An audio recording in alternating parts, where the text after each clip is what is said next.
Hello friends, in this video I'm going to teach you how to register in CoinList exchange. When you enter the website for registration, click on sign up.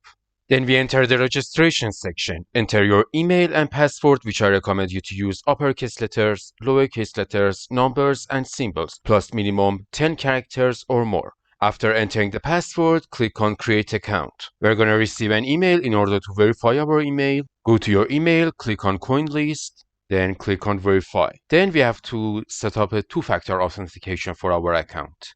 Click on continue, scan the QR code for Google Authenticator, enter Google Authenticator code here, then click on submit. Then we enter the verification section, which in the next video we're going to teach you how to verify your account in CoinList exchange. Good luck.